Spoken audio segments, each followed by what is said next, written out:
Hello and welcome into another edition of the Arizona State Sun Devils Insider Podcast. My name is Kevin Hickson. I'm your lead beat writer for the Arizona State Sun Devils on SI, and we are about 1 hour since the Kenny Dillingham pre-spring football press conference officially wrapped up. Um, Spring practice is 2 days away from starting up. The first practice will be on Thursday morning, and obviously I will be there to cover it for each and every one of you, to get to talk to Dillingham, I assume once again, and among potential other coaches and players. It will be very, very interesting. This spring has a whole new set of stakes compared to last spring, even with the heightened expectations they had last year relative to this year. And a lot is there's a lot to cover in terms of the bases that were really circled around in this press conference. I really wanted to break it down into three uh, different subsections today, and let's just get into those. So the first one surrounds the injury concerns for certain players on the roster. He already confirmed that both Michael Gardner and Zach Swanson are expected to be out for the spring. Both of them have been dealing with lingering injuries for the better part of a year, at least 8 months to a year. And he said the hope is that at the very latest, they will be back for fall practices in July. So that's at least a positive development. He also said that Marcus Gillis, the incoming running back from Delaware State, will only miss the first couple of days of practice, if even that. It's not something to be concerned about. CJ Fight will miss at least the first half of spring practices with something that's undisclosed, although that doesn't appear to be a major concern going forward. Adrian Boogie Wilson, we already knew would miss at least some of spring practice because he underwent shoulder surgery. It sounds like Ramar Williams will miss time. It sounds as if outside of that, pretty clean bill of health for the most part. There's not a lot to be massively concerned about, although there were certain aspects of the roster that were very impacted with untimely injuries in 2025. We look at the linebacker group with Cyrus Fiaseyu being out for the year, Xavier Alford missing most of the year. Uh, there were some unfortunate developments, and you never know what's going to happen. They might have the same level of injury luck this year compared to last year, although obviously we hope not. It still is a possibility. So it'll be interesting to see how that dynamic works out. And as for the second part of my major takeaways from Dillingham's presser, um, this really comes down to him talking about strategy and what he envisions for the program long term, which lends to the belief that um, Dillingham will be in Tempe long term. So the first part of it was him really discussing his vision for what the indoor practice facility that is about to undergo construction, that his real vision for that long term.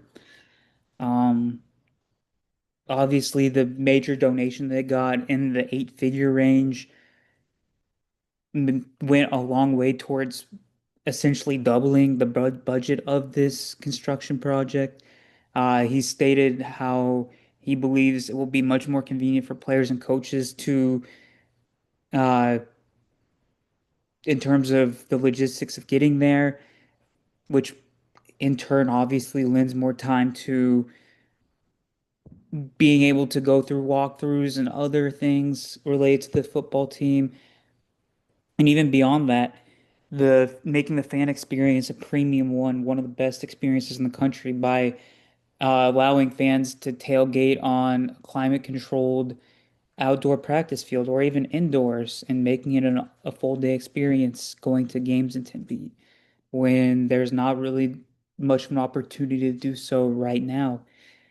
So a few years down the road, that will be massive. And then the other area that he really stressed Well, I asked a question about how advantageous it is for them to get a footprint back in California, and he really laid it out straightforward, how essential it is to get back into California since they don't have any games based in California conference play anymore. How it was really big to schedule games in Texas a few years ago when they didn't have any conference opponents in Texas, but now you're playing at least 2 or 3 games in Texas a year on average. Um, it makes it a lot more important to get the footprint back in a state like California, and the fact that they have games scheduled against Stanford and San Diego State. Uh, that goes a long way towards building up your recruiting presence, bringing the brand back into the state, reestablishing yourselves. And it sounds like he's very intent on scheduling more games against California opponents. We'll see. Will they have a USC or a UCLA or even a Cal Berkeley on the schedule in the future? We shall see. Um, that leads me into the last part of today's show where I really wanted to discuss the different position battles. So he really stressed this is a really important part of his presser. He really stressed that it's more about how the player responds to adversity and how they let it affect how like essentially the player puts in perspective of, oh, I hurt the team instead of I hurt myself. He said that's very, very important when determining leaders and winners of position battles.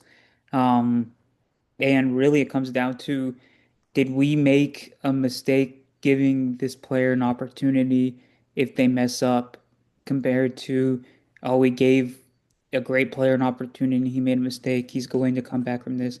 That I thought that was a very interesting perspective setter.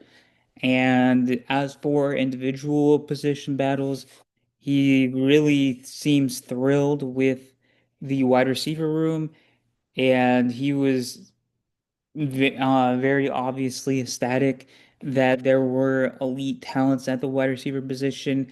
He was referring to Marion Miller, Reed Harrison, Raiden Vines Bright, obviously. Those guys actively wanted to play for Arizona State instead of them seeking the elite talents out. And that's a major development. As for the running back room, he's really, really excited about the running back room. Um, there are 6 capable bodies in that group this season. Kyson Brown obviously is looking to bounce back from his injury-riddled season. It's been widely discussed amongst Arizona State media and from my POV as well that he was the best man in the room leading up to the season. Unfortunately, injuries happened, and Raleek Brown took a lot of shine last season. Now he's off to Texas.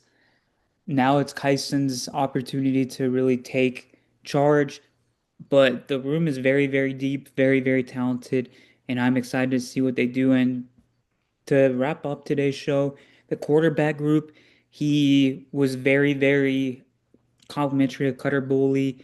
He talked about how Cutter had a very strong completion percentage and had strong ball placement, especially with the context added of the expectations that Kentucky had of him, that scheme in a very, very challenging SEC conference play, and that he scored very, very high into cognitive testing that Arizona State administers to incoming players. Um, he said he was thrilled that Mikey Keene joined on, and obviously it goes without saying that Jake Fetty and Cam Dyer are very welcome bodies in that room as well. It's going to be an extremely fun battle. I mean, the presumption is that Cutter Boley will be the week 1 starter, but nothing's set in stone, and I don't think it will be until fall practice. But obviously, that's something that's going to be of supreme interest to me watching as media and to fans who want this offense to be maximized to the best of its abilities. So that's really all I have for today's episode. Once again, thank you so much for your support each and every day.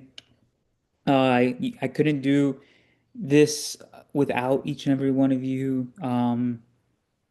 It was a fun day talking to Coach Dillingham, and I will be back discussing key moments from spring practice after the conclusion of the practice on Thursday. Thank you so much for tuning in once again, and I will see you with another episode tomorrow.